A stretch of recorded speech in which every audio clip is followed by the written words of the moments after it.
Good morning and welcome to the show. This is the Weekly Jargon, and I am Jose Rodriguez. And Rohi Zachariah.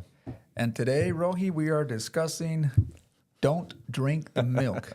Now, that title, I think we wanted to put that out only because, recent news with the bird flu, I think. Is that what you're talking? Yeah, I always get the greatest of people bringing in information. So, okay, well, we want to hear it. We want to hear what these people say when they come into your it's your probably shop. not going to be in the news, so because there's a bit of a cover up. Okay. So Then now this we're is- okay. Got to get in that mindset. We have to put on the tinfoil hats, right? Yeah. Okay. So allegedly, I'll start just so I protect myself there. Okay, allegedly, and these are again opinions that we give you here at the Weekly Yes. Jargon. Yes. So it sounds like there has been essentially a breach of California rules where a dairy farmer brought in cattle that was sent out of state and brought back, and apparently this cattle that he brought back was infected with the bird flu and is now has infected the rest of the livestock, and these are milking cows. So it's something that's being detected in your milk now, your milk sources. So. Oh wow, Yeah, that's so- well, and I don't know the symptoms of the bird flu, but I would think that there are flu-like symptoms. What are some of the what are some of the consequences or what, I don't know. what I mean, ramifications? obviously of, it's got to be serious enough. I mean, Okay. it's something that the way this person is putting it is that California has didn't have the checks in place to prevent this action from happening, and so because of that, they're not really going to be coming forward about letting people know that this is going on. They're trying to keep it down low, so there's not a little bit of a panic, but it's something that people should be aware of. I mean, and again, it's always we've had those talks about what's in our food before, but this is something that from the person that's giving it to me is basically he's not drinking the milk right now. He's like, Okay. don't just let it go. It's funny. I just had me a glass of milk yesterday, and I tell you Yeah. why though. Yeah. I hardly ever drink milk, but yesterday I was an exception because I had some spicy food, and typically milk kind of calms that down a little bit. Yeah. Calcium, either I take that or I take a Tums. So I decided to go with the milk, and believe it or not, I have stopped drinking milk for quite some time. Yeah. As a kid and as an adult, I used to love drinking a glass of milk. But I think after you acquire a new taste for different drinks, I like coffee, so therefore I didn't really have a need for milk in the morning. Yeah. And after that, you'd be surprised. My kids, I mean, they were drinking that like by the gallon, Oh, right? yeah. Yeah. And as of yesterday, I think it's been some time since I had a glass of milk. But hopefully I make it back next week, and I'll be able to report back that I didn't certainly get any Yeah. type of flu. But the reason why we also put don't drink the milk is no different than don't drink the Kool-Aid. What's happening within our food sources, right? There's Yeah. a lot of stuff that goes unaware of what ingredients are in our food today. Yeah. And this is a good segue to that, is to kind of start talking about the food that we're eating today. Is it making us sicker? Is it making us healthier? Yeah. And one of the things that I see with food is not only do I see a lot of preservatives, but it seems like the majority of our food that we purchase today contains a lot of sugar. And sugar, not as folks aren't talking about that as much as they do with other things that are happening, right? They talk about fentanyl, they talk about the effects of alcohol, the effects of tobacco, but nobody really talks about the effects of sugar and how much sugar is in our food that we eat today. Yeah. From breads, cookies, chips, just about everything you put in that basket contains some form of sugar that essentially goes into your body.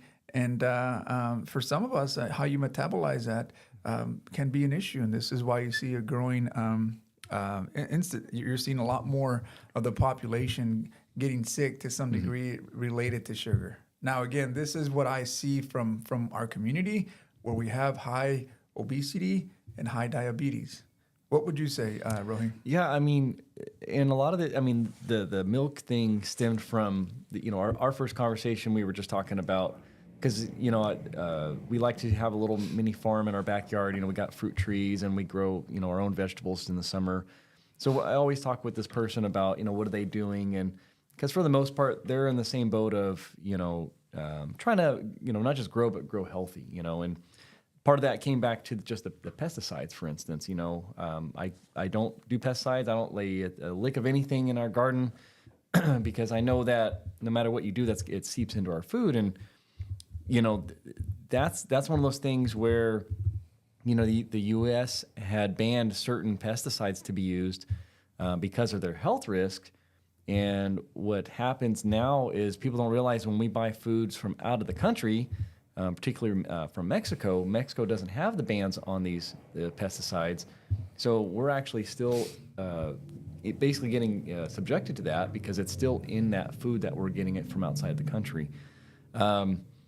The other thing is, like you said, the sugar. The sugar part becomes difficult because, a lot of times now with these, these fake sugars, they really don't have to say it's, they can say no sugar added because they're not really adding real sugar. They're adding some other form of sweetener that, according to them, it doesn't affect us. You don't get fat. You just taste the sweetness and it's good to go. And but like you're saying, that mentality, it's my food is still sweeter that I'm eating, and it's causing me to now want that sugariness in everything, right? I mean, in your coffee and your just anything that you eat, you feel like you got to have that sweetness.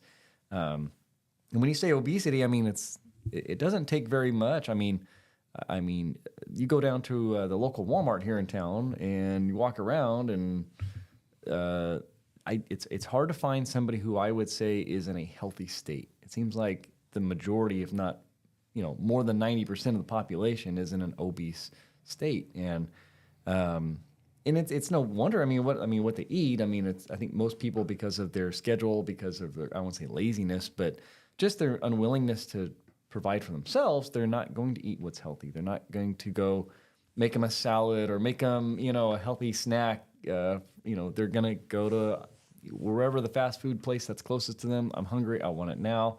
Have a donut. I'm going to have whatever. My caloric intake is probably 3,000 calories instead of the recommended 2. Don't work out at all. So it's definitely, I'd say an epidemic. Epidemic is what, I would consider it, but it's so much work to fix that, right? Yeah. Well, and I think that certainly starts with, you look at the price of the healthiest food versus the price of your food that's loaded with fat, salt, and sugar, and that dollar will stretch out more when you buy foods that are probably not as healthy, right? A lot of sodium, a lot of fat, and a lot of sugar. And, it's not just Walmart where I see this. I also see this at Costco, because now it's a wholesale food. And I mean, although Costco has a reputation for good, healthy food, which they do, but we also make the choices of what we want to bring in there, right? There's always sweets for people who like sweets and what have you. Whether it's real sugar or not, people will load up. And that's what I see. I think when I see these baskets, I see them with a load of carbohydrates. And that can go from chips to breads to tortillas to whatever the case may be, but it's really high in carbohydrates. And in today's society, what does a high carbohydrate diet do for us when we're not actually going out there and burning off those calories in the day-to-day operations that we do, or day-to-day work? Now, one of the studies that was brought at one time is a lot of immigrants that come to the U.S., they come from a diet where maybe they have a high carbohydrate diet because they're working every day to try to bring, try to raise the farm or try to do whatever they have to do to try to make ends meet, right? But as soon as they get to the U.S., their diet within the first 5 years starts modifying, because now access to food is a lot easier, and of course we get to, we get to choose. Hey, you know what? I don't have to go kill an animal today. I don't have to go harvest a certain crop that I have ready, or I don't, I have $10 and now I can buy me a Big Mac combo that will go a long ways. With minimum wage going up, obviously people can afford more, but more of the fast food / high sodium, high fat, high sugar. And essentially when you get used to that, then the diet starts changing. And you see that more in Americans, like you said. I mean, obesity is something that I would say that over 40% of Americans, and that's a low number, may have some form of obesity. Yeah. I mean, and obesity may be classified if you're over 20, 25 pounds over your ideal weight Yeah. for your statute, right? So, I mean, I think that if my metabolism was a little different, I may be in that category because I do like to eat. Sure. I try to watch what I eat, but I notice that I metabolize things faster, and I'm always constantly eating. And sometimes, you know, I'll grab a snack that's probably not as healthy. But I do try to be careful that I don't overdo it because I know that at some point that's going to come back and hurt me. Yeah, and a lot of it stems from in the 1970s is, you know, when the U.S. switched to, I mean, obviously, the growing population, you know, we have to make access to food. We want to keep Americans fed. And that switch to subsidizing corn and corn-related products is what led to this. You know, that's when we had the high fructose corn syrup. You know, and that was something that was given to farm animals to fatten them up. And you know, that's, I mean, it's everywhere if you look for it that they talked about. I mean, it's in everything you eat. You know, and you would say, well, you know, why is it in certain things that you look at? And it's, well, because it gets subsidized. So, you know, if I manufacture something and I can put a little high fructose corn syrup and now the government subsidizes and I can bring it at a price point that's more competitive, I'm going to do it. You know, and that's like you said, I mean, the total difference from like the United States and anywhere else, you know, we had, you know, my sister-in-law brought some snacks over from England.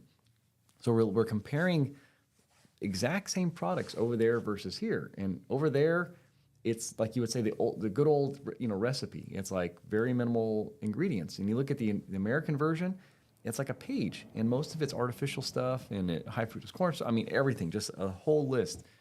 Tastes exactly the same, but theirs is loaded up. And it's almost like, you know, I always laugh when I look at like the Heinz ketchup. You know, they say, oh, it's this the original recipe, right? And then you look at the back of it in high fructose corn syrup, and I go, is that lie? I mean, we didn't start adding that until recent. You guys are an old ketchup company, but even in your ketchup, high fructose corn syrup, like we inject it in there. And it's funny you say that because, you know, when I took a trip to Mexico, some of these soft drink companies that are out there, you know, obviously they're big in these areas.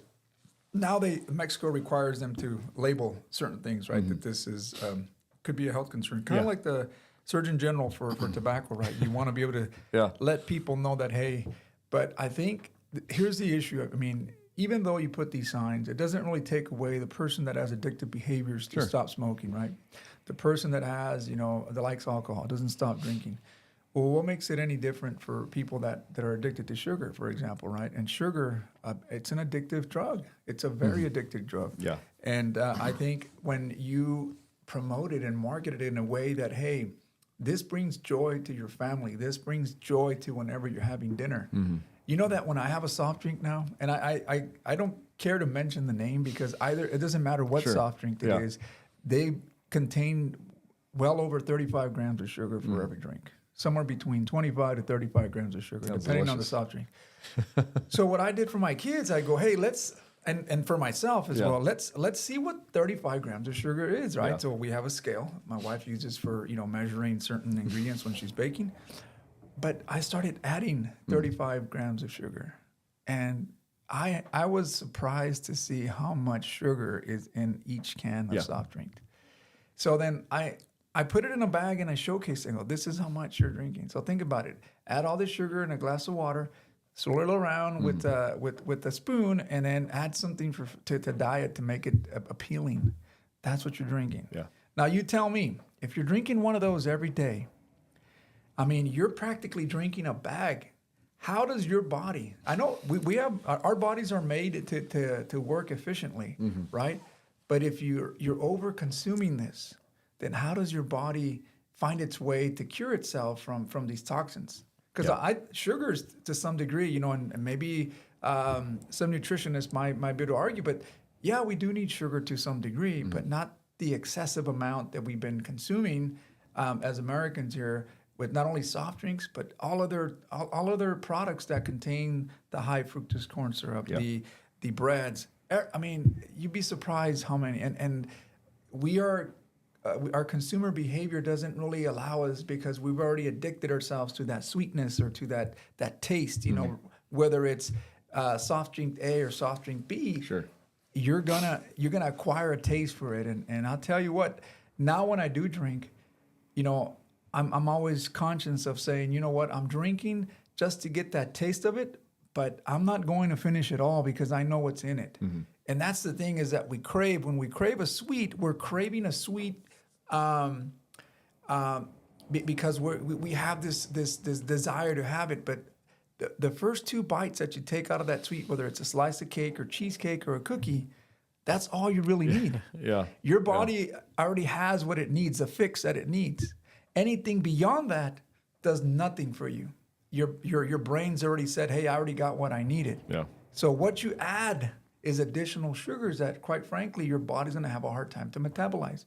And I think you see this in our population today is, well, in a high carb or a high sugar diet, how does the body react to that? Insulin resistance, for example. You start seeing that a lot. And people are saying from different doctors that it's not sugar, that it may be fat, that it's this and that.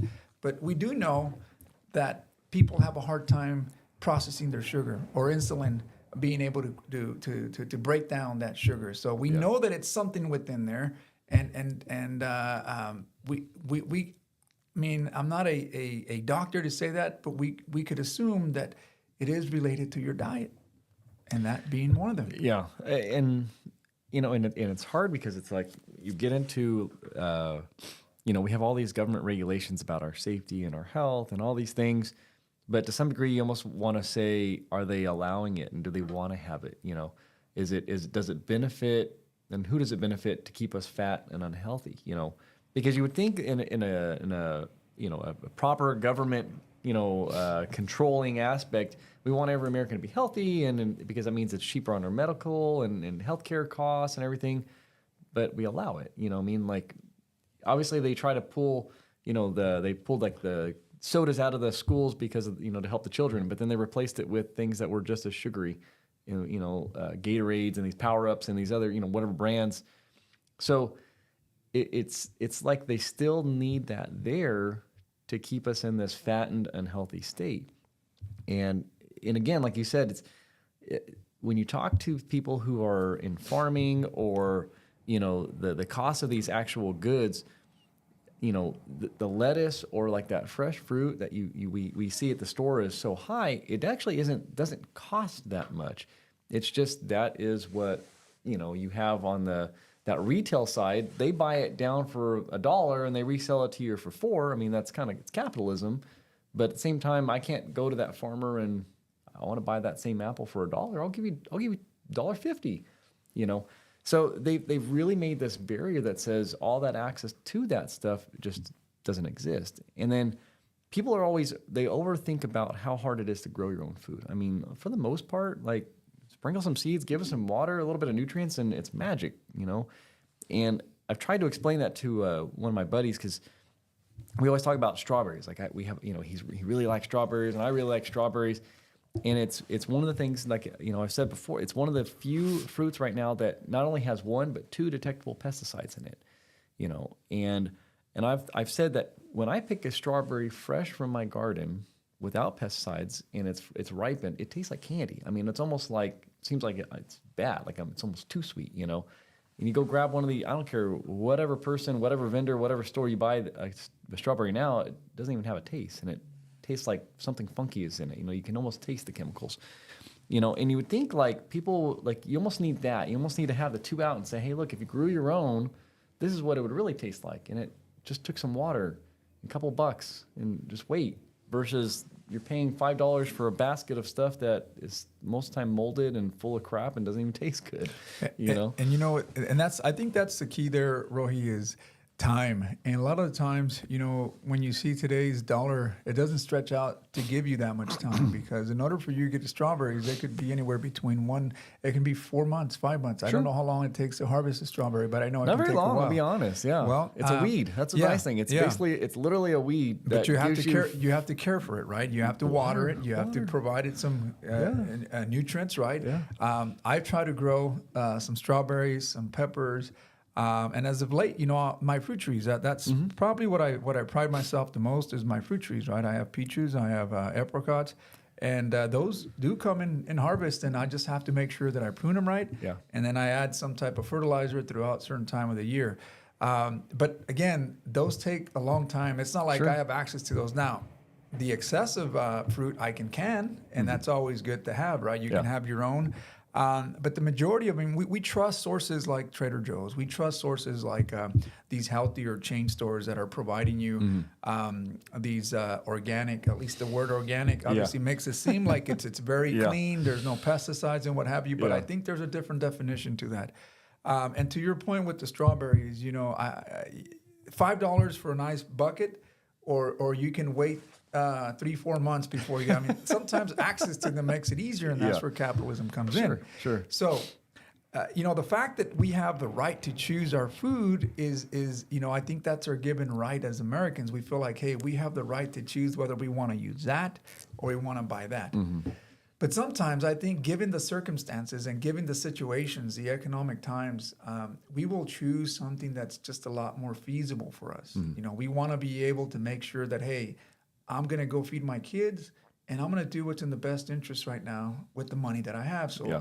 economically, it makes sense to go out there, fill up my basket with as much as I can to bring home so that I can feed my kids and feed my family.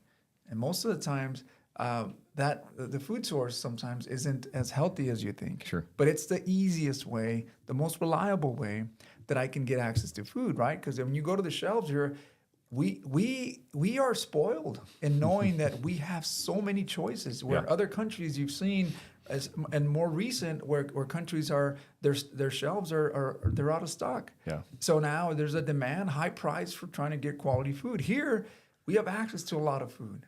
It's just that, for us, I think it's easier for us to say, you know what, I'm going to grab this in bulk. I'm going to bring it back.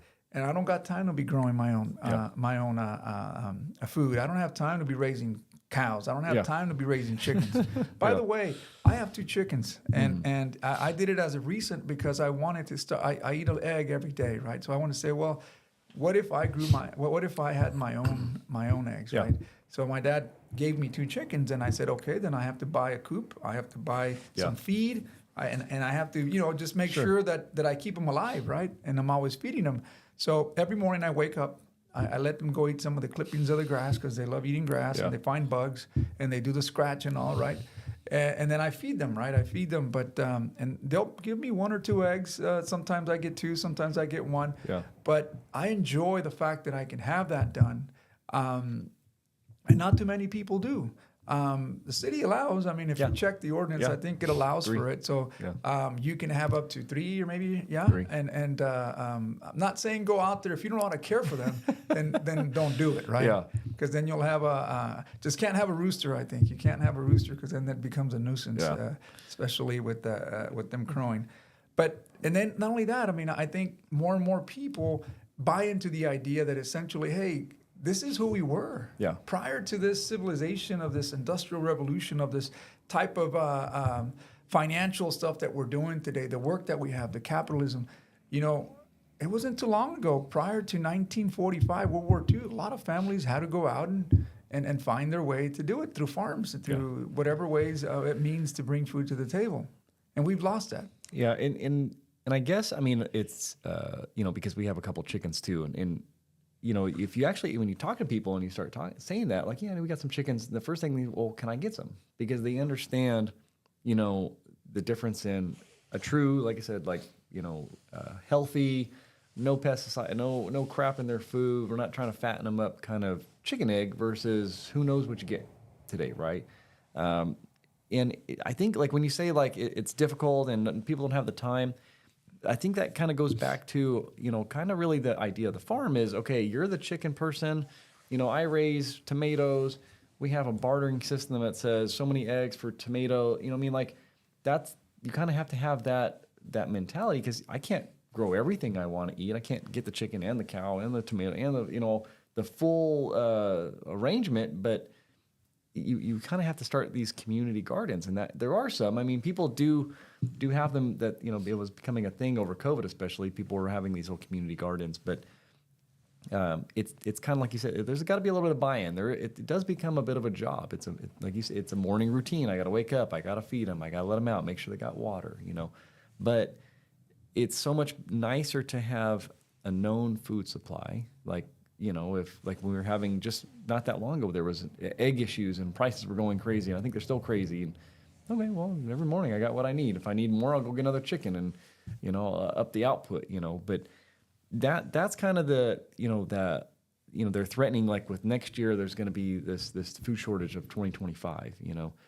And I think that's when people got to realize how little control they have over their food. Like, if I want something right now, I have to go to a store. And if that store only has stuff that's kind of molded or not looking too appealing, that's all you got.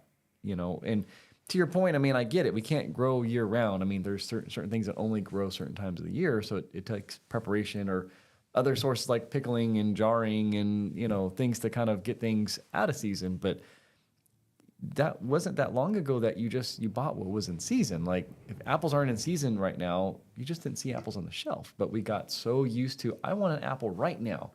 Oh, okay, well, we just import it from Chile, and Chile has apples, and it's nice. I can get an apple anytime I want. But you don't realize that apple was picked before it was ripe, full of pesticides, gets here. It's got about a week that it's going to survive because it's basically been in cold storage this whole time and about ready to expire. And here you go, eat that apple. You really had to have. No, it is crazy. And, I think you see it more and more. How do you deliver food to the masses, right? Sure. And we see this also with our schools, right? Part of the reason why I ran for school at one time was because, when I was taking my kids over to a co-op, a preschool, they shared some of the food of the Unified. And this is nothing against the Unified. I think if anybody worked there or attended there, they knew that there was a time where cutbacks were made to the budget on their child nutrition. And again, hard times, they were dipping in the red. So having to come back and say, you know what, we have to make ends meet here. We can't be on the red. So let's cut back. And obviously cutting back means less healthier food, more preservatives, packaged. Correct. And that's what you were getting. You were getting a lot of packaged food. And the one thing that drew it for me, I think the straw that broke the camel's back was when I saw a wiener that was somewhat green, and I go, wait a minute, this is how kids are eating? Yeah. And I mean, they were preserved. Maybe the green is something healthy. I don't know, but it didn't seem right. So I think the parents kind of said, you know what, we're not going to accept the food. Instead, why don't we as parents, everybody cooperate, right? Let's 1 week or 1 day of the week, one parent brings a healthy snack, right? Could be Cheerios, could be something that wasn't loaded with a lot of preservatives. And that's how we kept it going. So when I ran for the board, that was my first initiative, is how can I change our child nutrition? And, there was some resistance, but I think they understood that, hey, over the years, this school has done a great job in trying to keep from going into the red, that they now have a surplus. Yeah. And there's no reason why a school should have a surplus in their child nutrition department. They should be expending every single dollar to the extent of trying to make sure that we provide the healthiest food to our pupils, right, to our students. And essentially that kind of gave rise to some awareness. We ended up grabbing a consultant from Turlock, and they were providing some fresh food approach. And I think to this day, the high schools may have that, and there was a fresh fruit out at the schools where kids can go in there, grab and go. And that really just made it just so much. It made it so much better for me to see that, hey, at least the schools, because where our children learn how to eat properly is at school. Yeah. And a lot of the times, they probably don't get a decent meal early on in the morning. I see my kids sometimes, they wake up and they want to have some sweet. And I go, hey, what about just get yourself an egg or something? And some people don't like breakfast, and I can't force them. But, I mean, some kids, that's what they depend on. Yeah. And I recall being a kid going to school, I look forward for the breakfast that they had. And back then they had cooks. They actually had cooks, which we don't see anymore. They had central kitchens now, but hey, that was an experience that we don't see anymore. But that's where you get into, because we watch a lot of cooking shows and stuff, and usually when you get into these like higher end stuff, you always hear a common theme of, they reach out to a local farmer and they buy direct, and it helps boost them, and they grow better food. you would almost take like your mentality and say the school district as a whole is so large that you should be able to go. I mean, we're in the Central Valley. We grow everything pretty much here, and go to every particular farmer and say, like you said, eggs. Well, we need a certain amount of eggs. Okay, well, we're going to buy eggs directly from you, but we want a certain quality. And realizing that you're going to boost that particular farmer, and now you're going to get fresher stuff. Now, yes, everything's seasonal, so you may say like, okay, well, it's not lettuce season, so we're not going to make a lettuce product today. But you would have that relationship to say like you have so much control over where you buy, and you could buy everything here in the Central Valley, and it might not be the full meal, but I could buy my cattle, I can buy my milk, I can buy my eggs. You got nuts, you got fruit, you got all these things that you say, why am I buying it from some other country? I'm going to support these local farmers, build them up, but again, tell them that we want a certain quality, maybe pesticide free or, a little bit healthier stuff. I think you're right. I think to some extent they may have some of that already in place with local farmers. Yeah. I wish Abel was here because if he is our candidate and we're going to support him, that would be one of the asks that I have is they continue to support the child nutrition because we want to see that our kids here, are provided with, like you said, local fresh food. Yeah. And making that partnership with these local farmers is a great idea. I think that certainly boosts our economy. And it also, it teaches our kids that, hey, you can grow this. We can do this here locally, and here's how we support our community. Yeah. So I think we've kind of given this a pretty much beat down. Again, don't drink the milk. Listen to Rohi. Rohi knows it all because everybody that comes into that shop, believe it or not, has some inside information. They do. And we got to make sure that we take care of that. So hopefully next week, I did drink some milk. If I make it, then that means that I'm good. But nevertheless, look after what you're drinking. Look after your food. If you want to know a bit more about nutrition, reach out. We certainly can connect you to some good topics that may be able to help you. Like, subscribe, and let us know. Share the program. Anything else you want to add, Rohi? No, just I would say use this as inspiration to see where your food comes from, and there you maybe go. Start growing it yourself. So. There you go. Well, with that, we'll go ahead. Thank